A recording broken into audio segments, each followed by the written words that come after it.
5.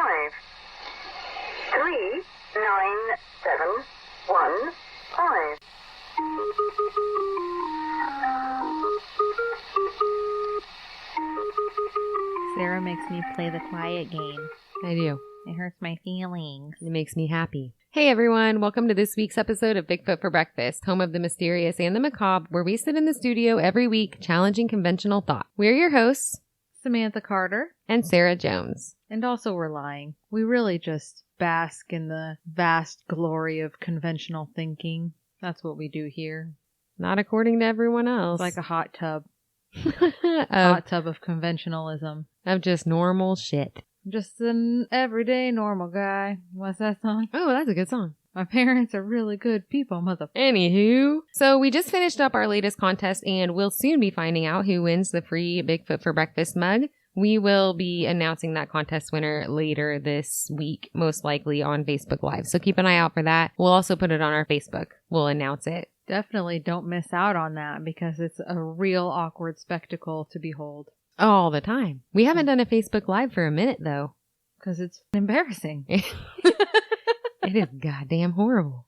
We're not good at cameras. We are but a wee little show, and every little bit of help we get spreading the word about it is very much appreciated. So if you're new to the show, please don't forget to press the subscribe button on whichever podcast platform you are listening from, and please leave a rating and a review. These ratings and reviews go a long way to help out the show by making it a little bit easier to find among the sea of podcasts that are out there on the interwebs. So if you've already done this, thank you so much. If you're interested in contacting us for whatever reason, please send us an email at bigfootforbreakfast@outlook.com. You can message us on Facebook, Instagram, and the Twitter. Put it on the Twitter. You can also leave us a voicemail at 641-812-2635. You can find this phone number on our Facebook page and on our website, www.bigfootforbreakfast.com. Voicemails can be about whatever you want. If you have a show suggestion, some sage advice, or just want to say hey, we love to hear from you, and we'll play any voicemails that we receive on our next episode. As long as they're not the zombie butts from Uranus. We'll still play those. Clearly. So this week's episode, it's not only terribly tragic, but it's also terribly sad and disheartening. In February of 1978, a man by the name of Joe Shones, 55 years old, took a drive in his Volkswagen Slug Bug, up a lonely and beautiful mountain road to check out a particular area that he had his eye on up in the Plumas National Forest in California. He had been planning a camping trip in a cabin up there with his wife and his daughter for that weekend, and he wanted to scope out the spot ahead of time to see if the snow line or the weather conditions would impede the trip at all. Logical. Joe Shones hit the snow line as he headed up the incline, and he kept on driving, but pretty soon he hit a patch of snow and his little car came to a stop. He was stuck. Shones took the next reasonable step. He got out of the car and he began working to free it from its resting place. As we all know, it's hard work, and unfortunately, when Shones was digging around in the snow, he went from feeling just fine to experiencing a sharp pain stabbing right through his chest. The exertion of trying to get the car free from the snow had been a little bit too much, and Joe ended up suffering a heart attack alone right there on that cold mountain road. This pretty quickly disabled Joe Shones, and as luck would have it, he had not yet freed the vehicle, and he was still stranded on this road. Obviously, he couldn't keep up the digging in this condition, so he decided that it would be best to get back into the Volkswagen with the heat on and wait to see if someone would happen by. But like we said before, this was a mountain access side road. There wasn't a whole lot of travel back and forth, so he ended up hanging out in the car, suffering his heart attack alone well into the night. He didn't remember the exact time, but at some point he was lying in his car, sick, in the dead of night on the mountain. He began to hear sounds off in the distance, and whistling, but not like an animal. Hopeful, he got back out of his Volkswagen to listen for the sound again. Maybe he could hear where it was coming from and go for help. But when he got out, he saw what appeared to be headlights of two vehicles, a car and a truck, a little ways down the road, and they were stopped. Outside of the vehicle, Joe said that he thought he could see people, what looked to be a group of men with a woman and a baby. Shones could hear the baby crying. They were close enough that Joe could hear them speaking to one another, so he called out loud for help. But seconds after he yelled, the headlights of the vehicles went out and everything went eerily quiet. Disheartened, Joe got back into his car, still very ill and not sure if he would make it through the night.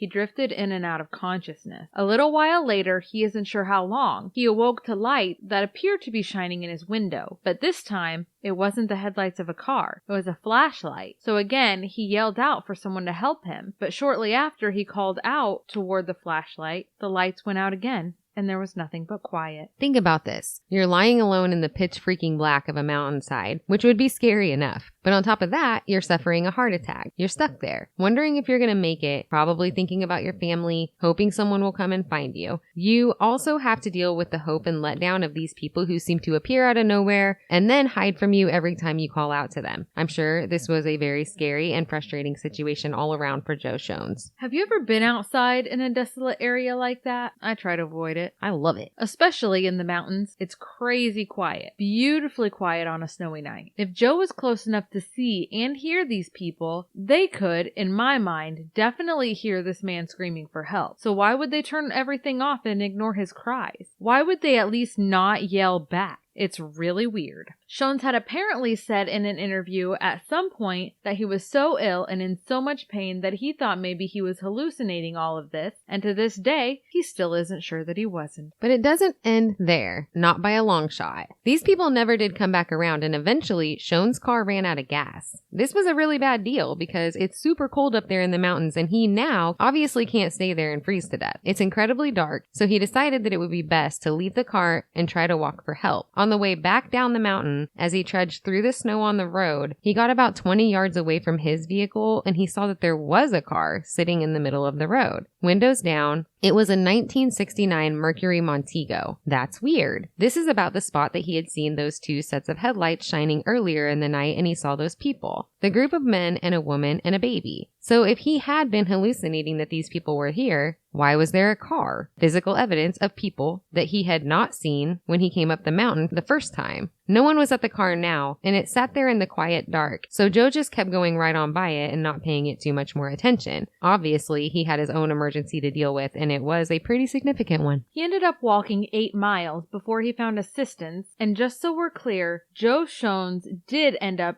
being diagnosed as having a heart attack up there, and we're really happy to say that he did make a full recovery. But that's about the only happy part about the entire situation, because Joe just happened to be in just the right place at just the right time to bear witness to some really unexplainable things. He didn't even know how big it would be until later. Those people he saw up there in the mountain road in the middle of the night would end up being a small but important piece to a very big and peculiar puzzle. See, that old Mercury Montego that Joe had seen sitting in the middle of the road was actually a pretty special car to someone else. There was absolutely no explicable reason for that car to have been on the road at all, let alone that time of night. Earlier that evening, a man named Jack Madruga had taken his beloved Mercury Montego on a little trip with 4 good friends to see a basketball game that they had all been looking forward to. Jack Madruga, Ted Wire, Jack Hewitt, Bill Sterling, and Gary Mathias all attended the same developmental and rehabilitation center called Gateway back in their hometown of Marysville, California, and they had become good friends.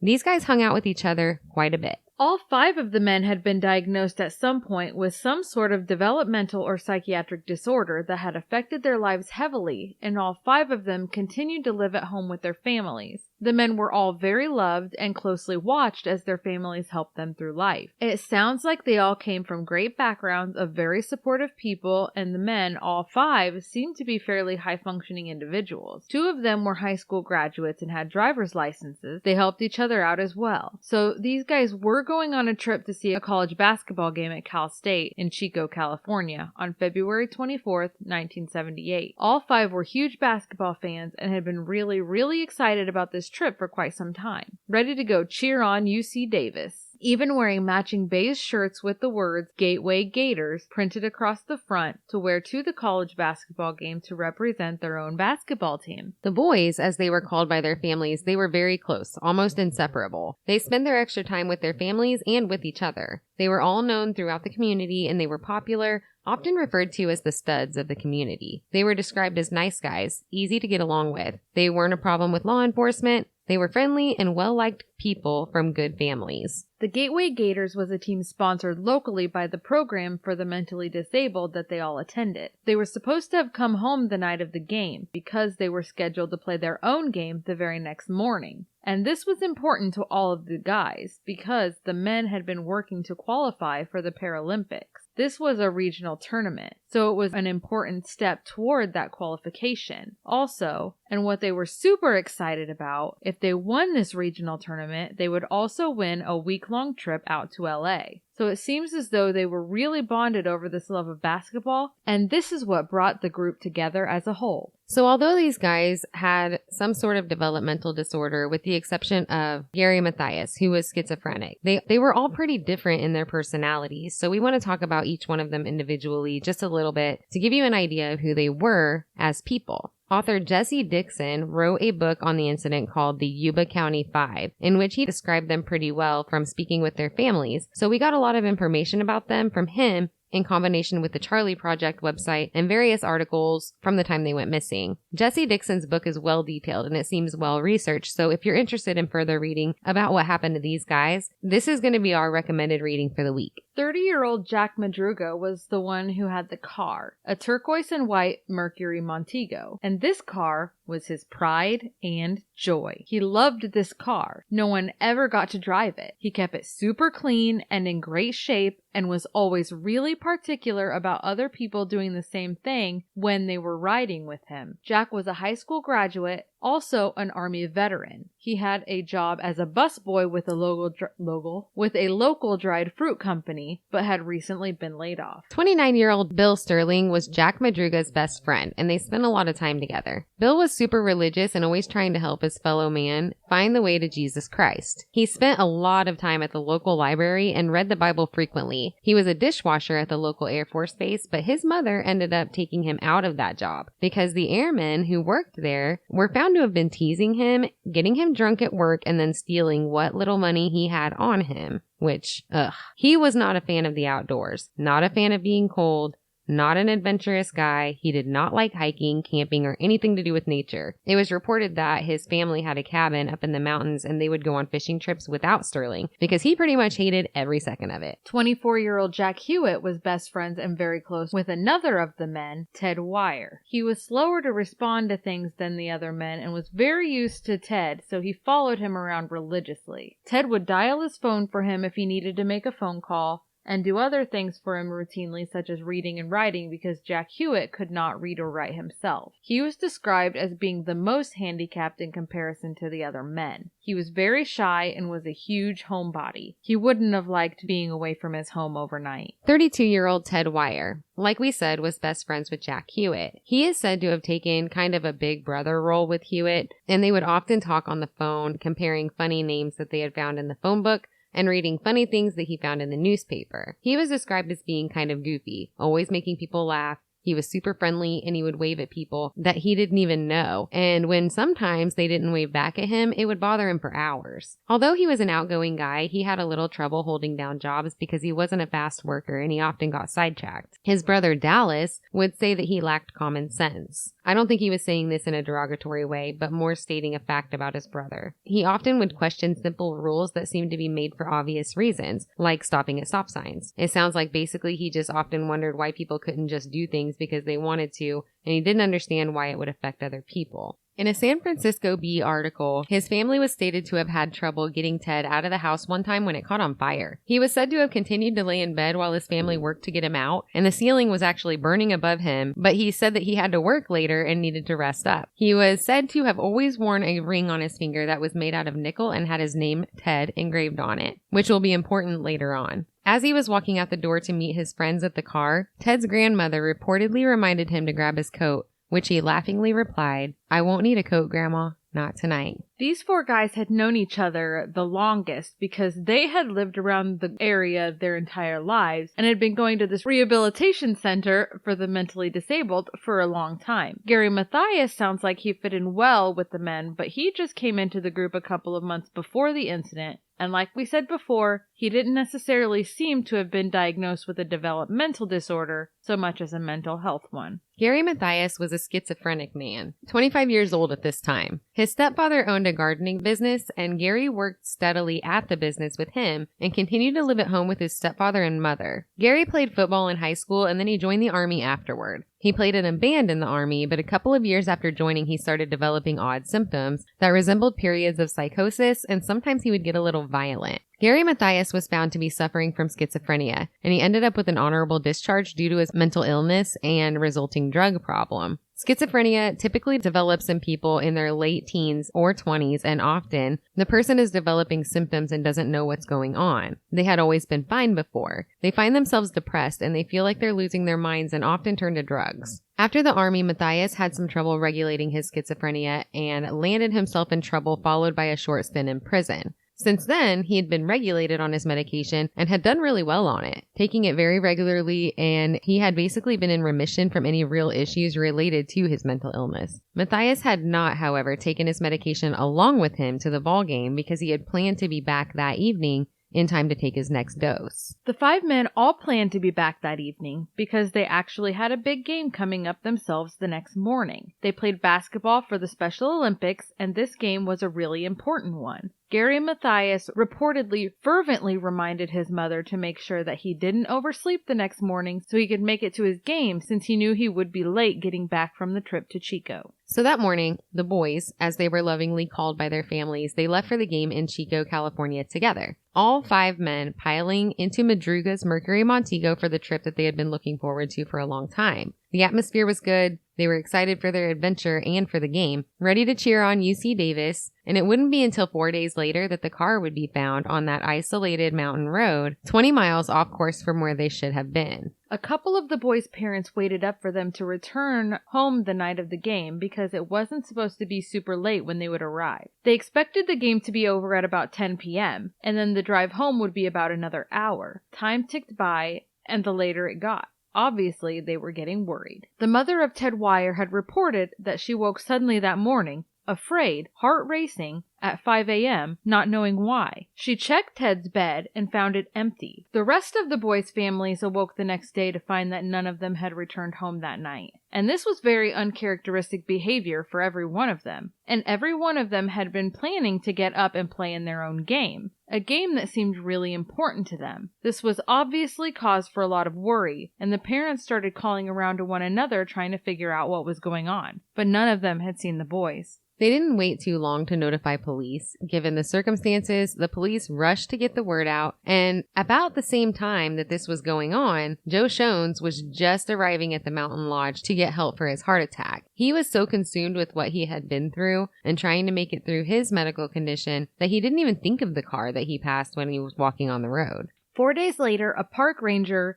reported that the car was sitting in the middle of the road because he had heard about the missing men, and even though this area wasn't an area in which they were expecting the guys to have been, the police went up that mountain road anyway. Lo and behold, there it was, sitting there like an ominous prediction of bad news. In the middle of the road was Jack Madruga's Mercury Montego. Windows down, empty, and definitely way off course for where these guys were going. Why was it there? Where were the guys? It wasn't until a few days later, when Joe had been treated and was recovering, that he saw a notice in the local paper regarding the 5 missing men from Yuba County, and a description of Madruga's car that sparked his memory. Shones called the cops to report what he had seen. Inside of the car, they found snack wrappers, and that was about it. One of the candy bars was still half in its wrapper and was lying on the floorboard of the car, looking as though it had been dropped in a hurry. The snack wrappers were consistent with a reported sighting of the men that took place immediately after the game would have ended. A clerk at a convenience store called Bears Market remembered seeing them that night as they stopped into the store, appearing to purchase snacks for the drive back home. He remembered them distinctly because they came in at about closing time, and he was annoyed because he was hurrying to close up shop to get home. They bought a Hostess cherry pie, which I freaking love, a Langendorf lemon pie, a Snickers bar, a Marathon bar, 2 Pepsis, and a 1.5 quarts of milk.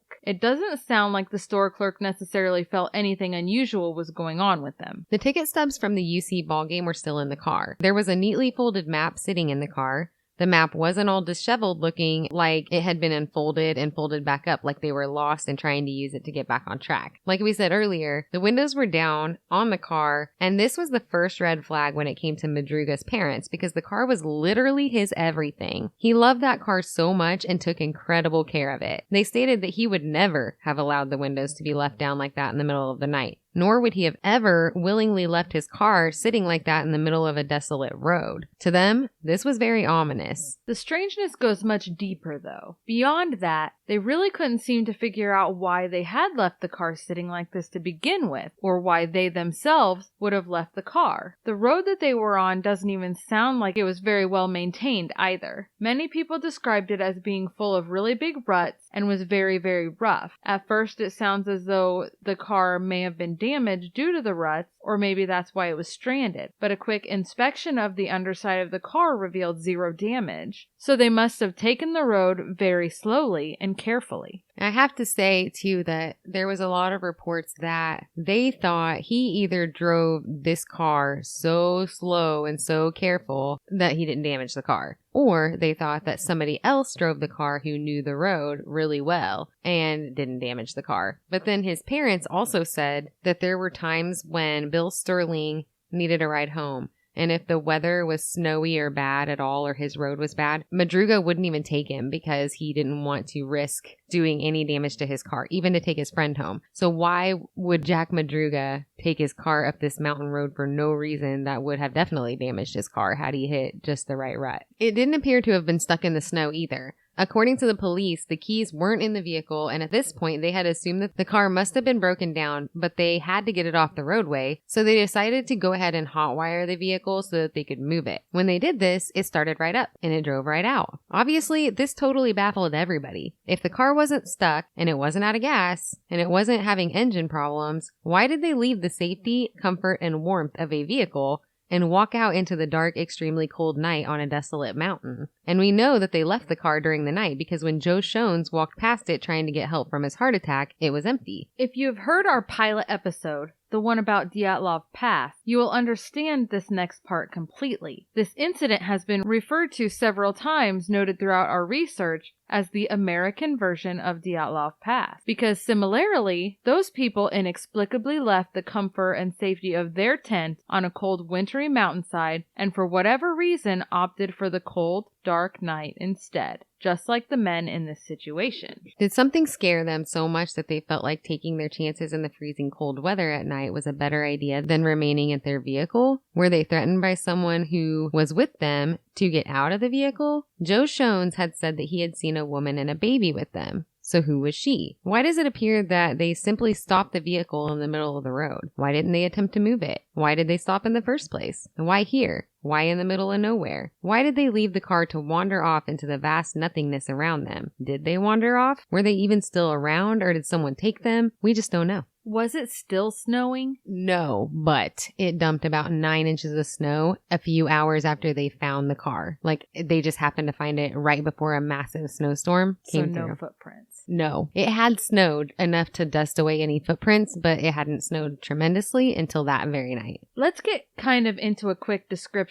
and layout of these locations, shall we? The guys started out from Marysville, California. Marysville is a small town of about 12,000 people and is about 3 square miles. They were going to Chico, home of Cal State, to see UC Davis play in the basketball game. Chico is just under an hour north of Marysville, so it wasn't really a very long drive. It's pretty much a straight highway shot from point A to point B. On that highway, about halfway between the two towns, there's a turnoff to a town called Oroville. After Oroville, the road appears to serve as an access road to Plumas National Forest up a mountain in the Sierra Nevada. It is a curvy, winding road that goes over a lake, past a recreation area, a mountain house, and an elk retreat. The place where they found the car was 20 miles up that weird mountain road at an elevation of about 4,800 feet.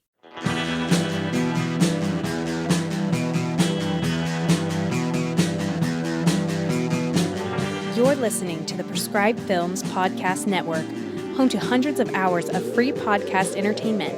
The shows on this network all have a common goal, providing you with the best discussions about movies and other forms of entertainment media. The PFPN hopes to fill your earholes with audio joy. Visit our website with links to all the other amazing shows at www.thepfpn.com. Thanks for listening.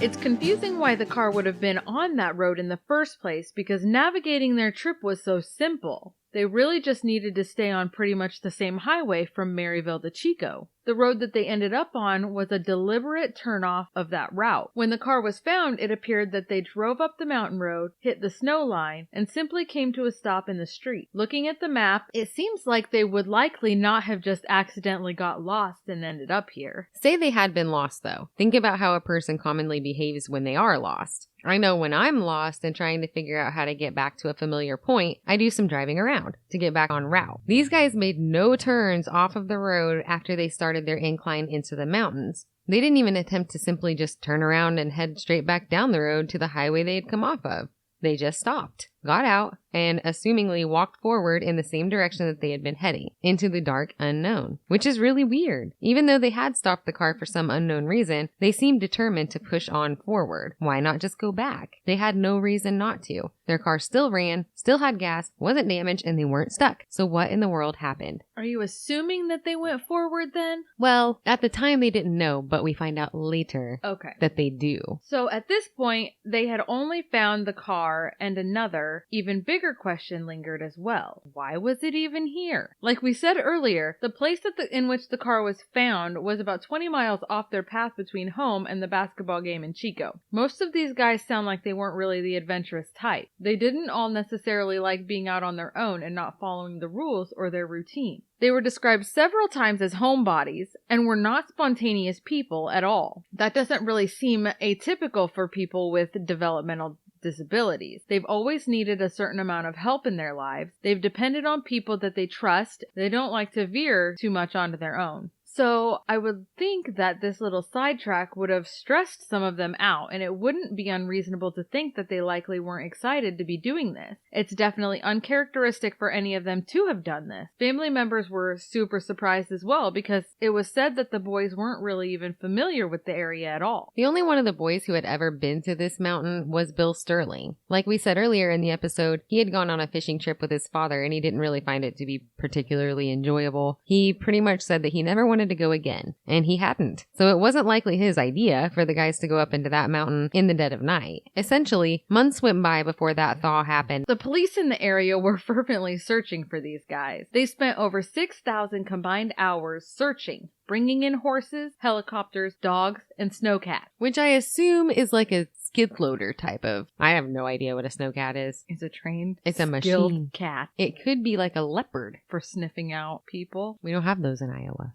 Snow leopards? I think that's not what they mean. They really seem to have worked hard to try to figure out what happened, but were just coming up empty all the time in their search. From there, a search was formed. The search didn't really last long because the insane amount of snow dump that had happened on that mountain from the night the boys went missing to the time the car was found proved to have impeded progress too much. They simply wouldn't be able to find them. It was reported that 2 men from the search had to be rescued as well because of the dangerous conditions, and they still weren't even necessarily sure that the 5 missing men were still on the mountain. The official search had to be put off until the snow thawed, and essentially months went by before that thaw happened, and pretty soon there were people heading up into the mountains again due to the nice weather. People still went up and searched periodically, though, including some of the local police officers. One of the police officers even solicited the help of psychics, and you can imagine all of the things that came out of that. The police were given information from various psychic sources. One said that they weren't even on the mountain and that they had been murdered in Oroville. Oroville was the tiny town that we mentioned earlier that was right at the turnoff of the boys' primary route, before a person would even go up the mountain road. She said that they were killed in a 2-story red house with a gravel driveway and the number 4723 or 4753. But it isn't as though the police didn't take the psychic's advice. One source said that the police drove all over the streets of Oroville and the towns surrounding it looking for a house that even remotely matched this description, but one was not found. Another of the psychics told the police that she saw nothing except for bodies in green bags. In the time that had passed since the car had been found, the families of the missing men collected $1,125, and this money was being offered up as a reward to anyone that could come forward with information that would lead to the men or their remains. But although thousands of ineffective leads poured in, no one really came forward with anything helpful or credible. Later that year in June, a group of motorcyclists were driving along the road when they came across an old Forest Service trailer, and they noticed that a window had been broken out of it. They decided to see what was in it. The group got a big surprise when they opened the door and immediately were hit with the very, very strong smell of death. One of those people did a quick look inside and unfortunately caught a glimpse of a decomposing body lying inside of the trailer on a cot.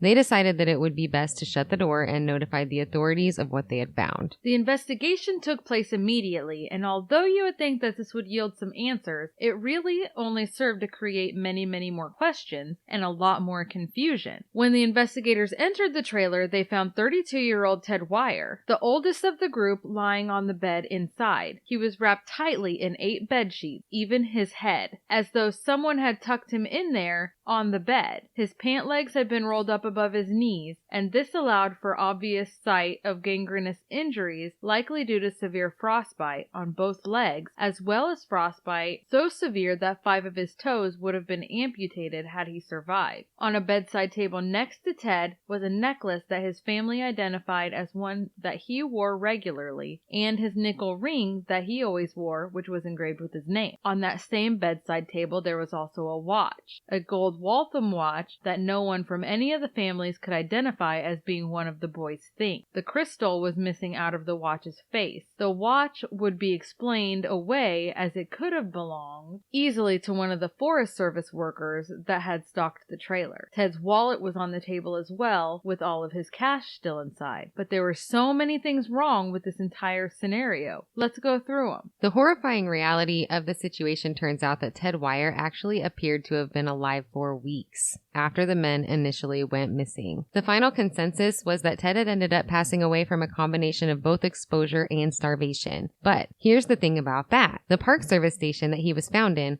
was stocked full of every single thing that those men would have needed to easily save their own lives. There were MREs, blankets that weren't used, a small heater that was never turned on. There was a fireplace in the trailer with kindling, stacks of paperback books, and matches readily available, and no one had even attempted to light it. The window that would have been broken for them to enter the trailer hadn't even been covered up to keep out the bitter cold. It did appear that someone in the trailer had opened about a dozen cans of goods and eaten them, but there were hundreds more cans unopened there and available, just left untouched. What's more, the can opener that was available in the trailer was a military-style P38 can opener, which is apparently difficult to use, and unless you've been taught to use it, you're unlikely to get anything open. These cans had been open with that apparently complicated contraption, so it's thought that Gary Mathias had made it to the trailer with him. His time in the Army would have allowed him to have used this type of can opener many times in the past, so he would have been familiar with it. Not only was this locker present and full of canned goods, had they opened the other locker right next to it, they would have found enough MREs of Mexican dinners and various other dehydrated meals to last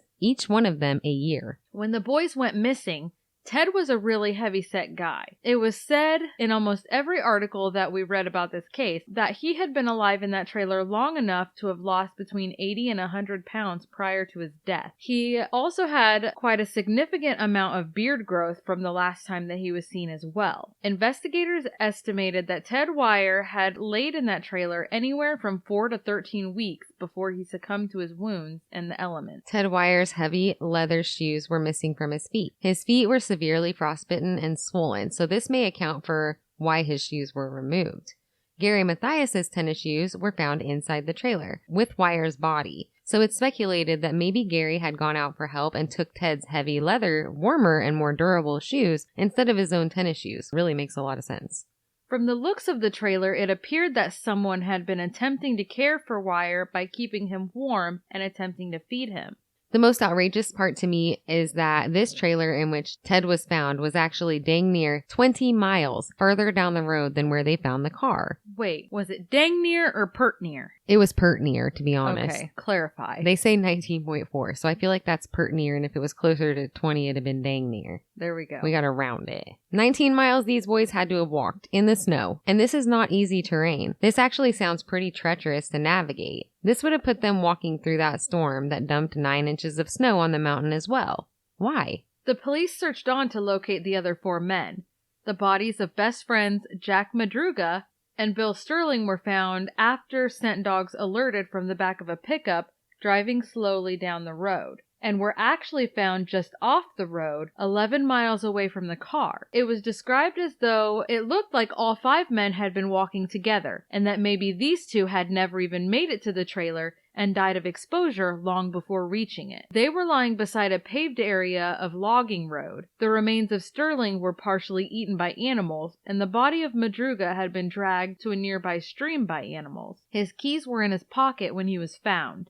This leaves the youngest member of the group, Jack Hewitt, and Gary Mathias, still unaccounted for. It looked as though other men, especially Mathias, had made it to the trailer with Ted Wire, so they continued the search around that area. An article in the Sacramento Bee stated that Jack Hewitt's father insisted on helping during the search effort to find his son, even though, once bodies were actually being found, he was asked to stop attending. No one wanted him to be the one to find anything. Jack Hewitt's father continued to come and search, and sure enough, Hewitt's body was eventually found, supposedly by his father, under a manzanita bush. I say supposedly because the bigger newspapers have reported it this way, but a few of the smaller, more local papers reported that while his father did attend the search, it was actually his brother-in-law who made the discovery.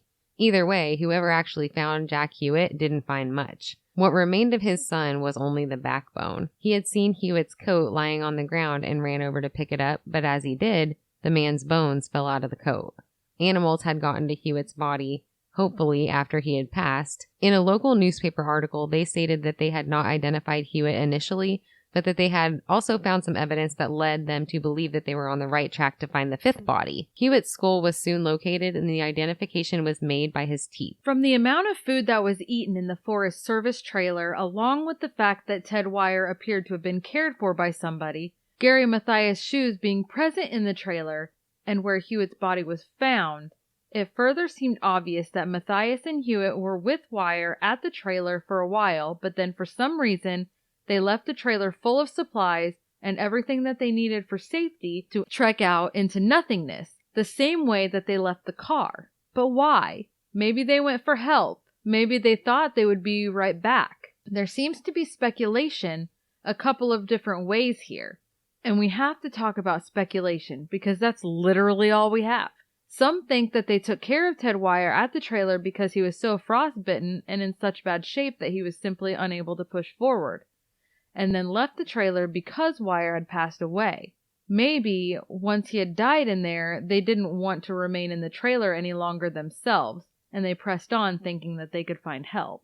Other people speculate that Mathias and Hewitt left Wire there alive, and then they were just never able to return, leaving Wire alone and unable to assist himself and slowly starving to death in his bed. I think that the latter seems more likely since Wire had been reported to have been totally emaciated, but it's hard to hinge my opinion on just that fact alone. There are truly a lot of factors that could have contributed to such an extreme weight loss at that point.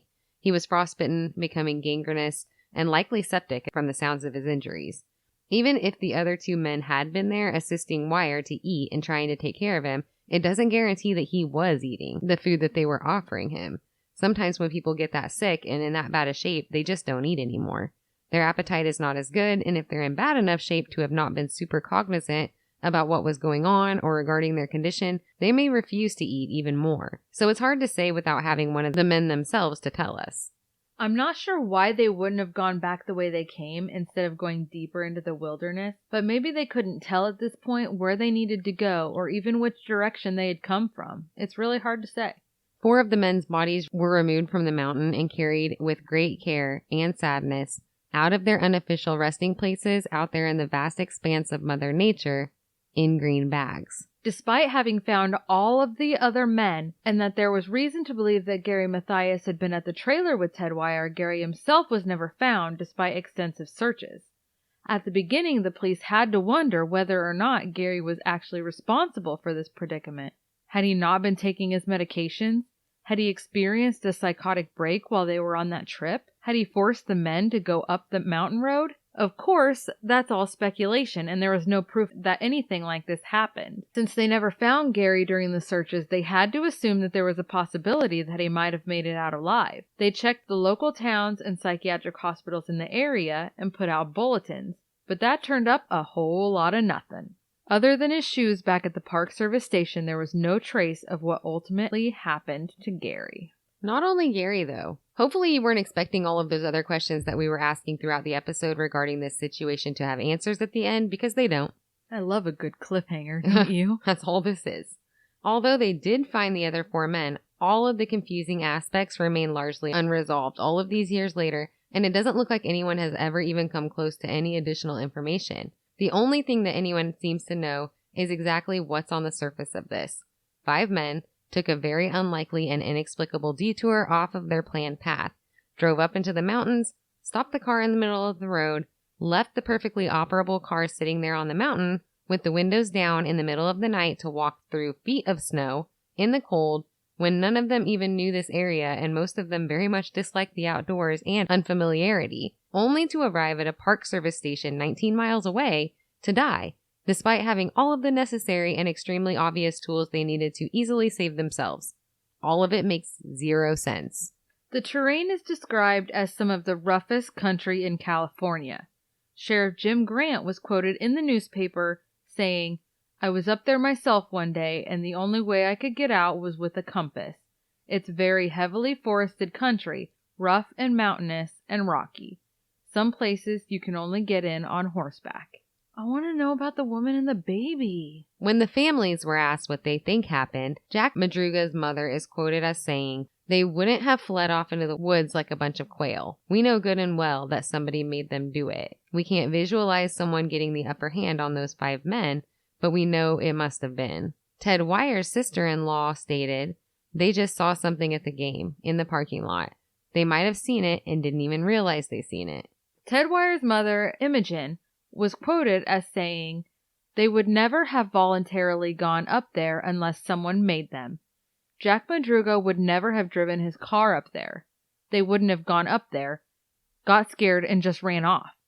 We know there's more to it than what's been said. These kinds of boys each had their own mental disability. They followed a straight pattern. They wouldn't have gone out of their way like that unless somebody enticed them up there." Gary Mathias' stepfather stated, "I can't understand why Gary would have been that scared. Even a fire," he says. "All of those paperbacks, and they didn't even build a lousy fire. I can't understand why they didn't do that unless they were afraid." There was other speculation regarding the woman and the baby that may have been present with the men, for some very strange reason. Some thought that maybe the men had stopped to help someone and ended up getting taken advantage of. Maybe chased up the mountain. But why? The car was still there. No one took it. The men still had money on them. Other folks talked about the possibility that the men had probably went places before by themselves periodically and had done fine because nothing ever really went wrong. This time, really anything could have happened. It's hard to say how they ended up on that road in the first place, but once they realized that they were in an unknown area, on a poorly maintained, dark and scary road that they weren't familiar with at nighttime, and then, on top of that, hitting the snow line, maybe they just panicked, and everything they did after that was just irrational fear. Many articles we read stated that these men were all very high functioning, and it sounds like they truly were, but when placed in situations that were complicated, difficult, or stressful, their rationale would quickly deteriorate. The primary investigator on the case and county undersheriff did make the comment, "As time goes on, it looks more and more like foul play." Given the bizarre circumstances of the situation, I could see where he would think that, although the bodies that were found provided no evidence of foul play at all. They said that so many times throughout the research, but then I was reading that there was dang near nothing left of the bodies from the animals, so I don't know. There must have been enough to tell, but who knows? Yeah. When investigators were taking tips on this case prior to the men being found, they did receive one from a woman in Brownsville, California, that they thought seemed credible, although the families disputed it. The woman had told police that she was absolutely sure that she had seen these men the night of the basketball game. A woman named Debbie Reese from Yuba City claimed to have received strange phone calls at her home about 3 weeks after the men went missing. On the first call, a man said, "I know where those 5 missing men are," and then he hung up. He called back again the next day saying, "I need help because I hurt those guys really bad." She asked the caller who he had hurt, and he replied, "Don't play dumb with me," and he hung up. He called a third time, telling Debbie Reese, "Those 5 guys are all dead." She replied, "They're all dead?" And he repeated, "They're all dead," before hanging up. That was the last of the calls. A letter sent to the editor of the Maryville Appeal Democrat, a local newspaper, entitled "Still One Missing, Still a Reward," was published a year after the men went missing. The letter is signed by all of the parents of the men with the exception of Jack Madruga's parents. The letter reads, Editor, does it seem as long as a year ago, February 24th, 1978, when 5 young men disappeared from our area? To all of the parents and families of each, it has been longer, a lifetime. Each of us had a share of fear, pain, and sorrow.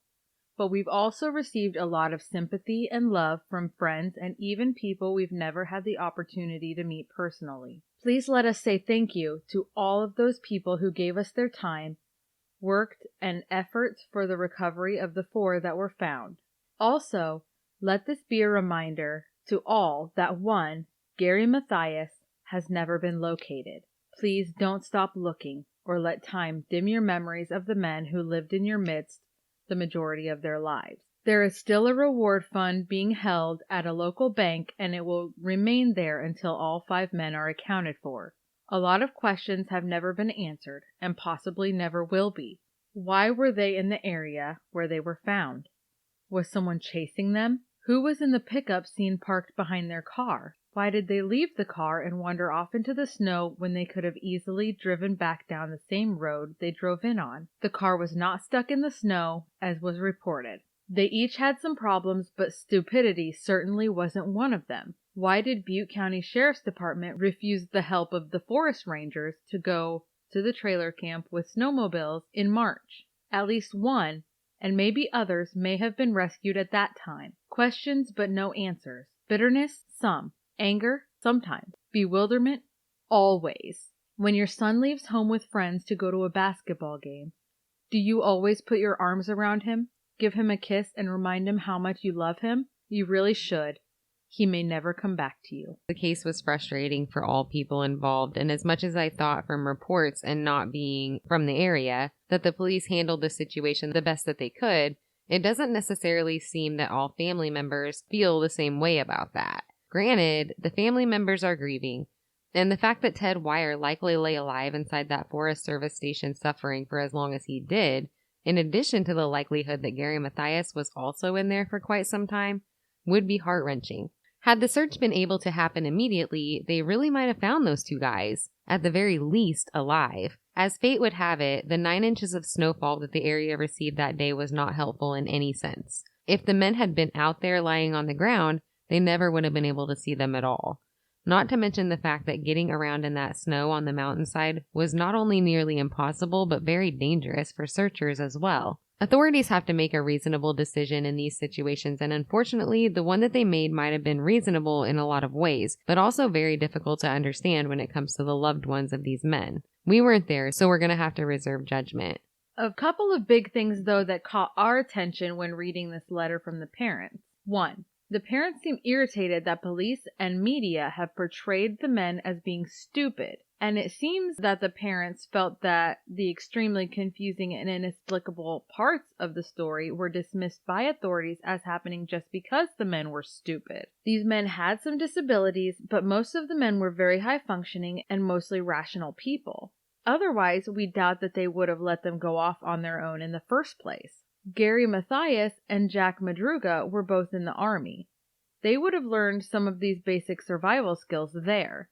It is strange that they just seem to wander off into the woods completely irrationally and not use a sliver of even the most basic survival skills or the resources that were available for them to survive. The family seemed to believe that the men were definitely intelligent enough to have used these things in order to try to save themselves. I did think about the fact that maybe they were too scared to start a fire. Like if someone else was out there, maybe they just didn't want to draw attention to themselves at the trailer. I don't know. Who knows? We hadn't seen this reported anywhere except for the letter from the parents, so we were a little taken aback by their question to authorities regarding why Butte County Sheriff's Office refused the offer from the park rangers to use snowmobiles to go out and check those particular trailers. This is disturbing and very sad because it's thought by most that Ted Wire lived close to 13 weeks in that trailer, slowly dying and suffering. This would have put him passing away in late May. Guys, he was found in June. I've seen it reported many times that it's believed that Ted Wire passed away only about 9 days from when they found his body. 9 freaking days. We don't know the whole story behind why the Park Service station wasn't searched. Maybe it was a safety issue.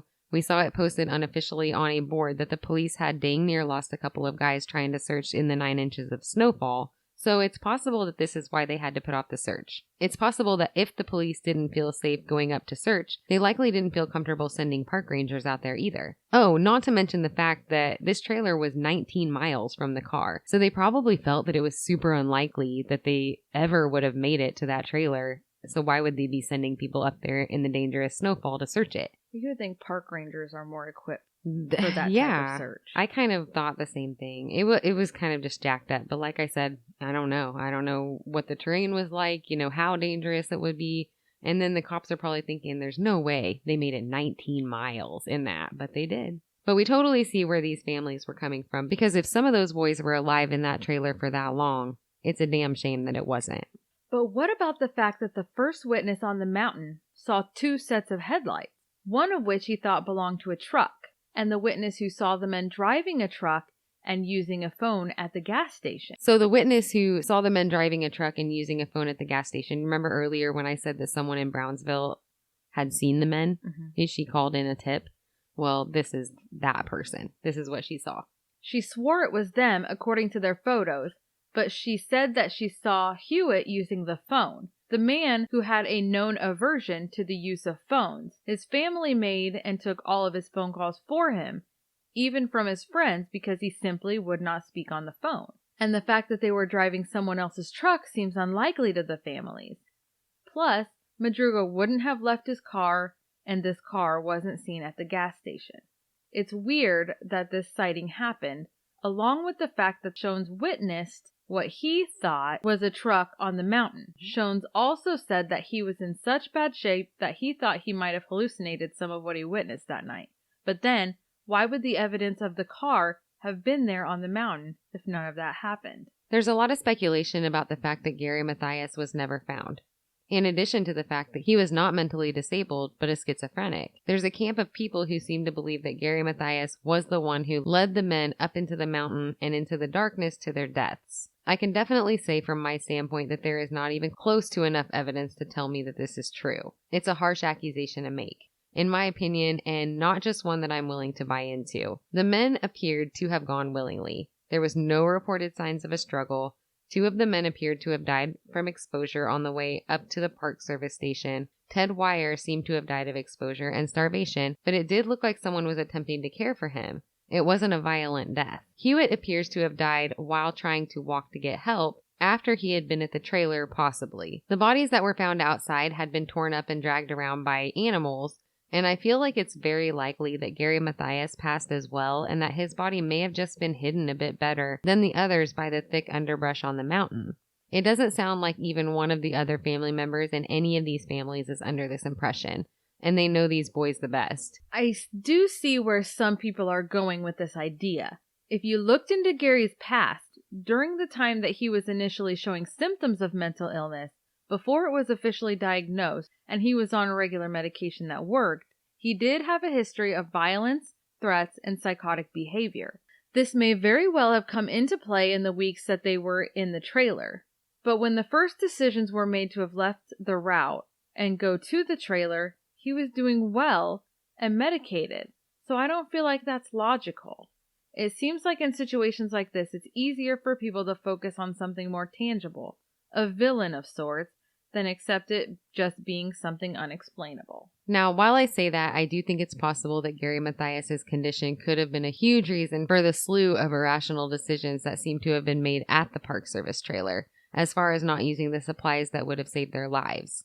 Mathias was doing really well on his medication from the sounds of it, but he had also missed several doses at that point. It isn't unreasonable to think that he was not likely thinking clearly. He may have been having a psychotic break with the combination of the group's condition and the missed doses of medication considered. With there being evidence that Mathias had been in the trailer, he may have been not making rational decisions that led to the death of the other two men and himself if they had been listening to him. After the death of Wire, a schizophrenic person may find it too stressful to remain at the trailer with the body and have talked Hewitt into going with him to get help or just to escape the situation at the trailer with no rationale. Who knows? There are so many ways this whole thing could have gone down, and like the family said, we may never have the answers. Imogen Wire, Ted's mom, made the comment in one of the papers about how she doesn't sleep well anymore, saying, "I keep wondering what happened that night, why they left Chico and went up there.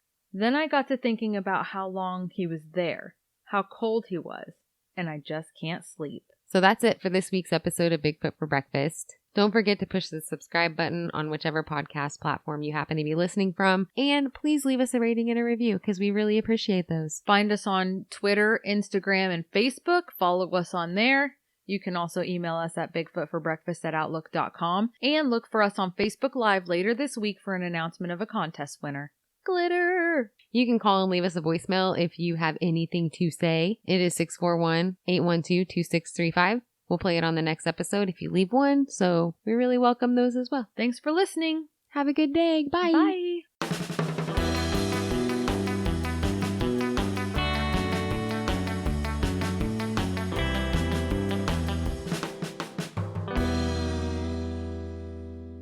Come at me, bro.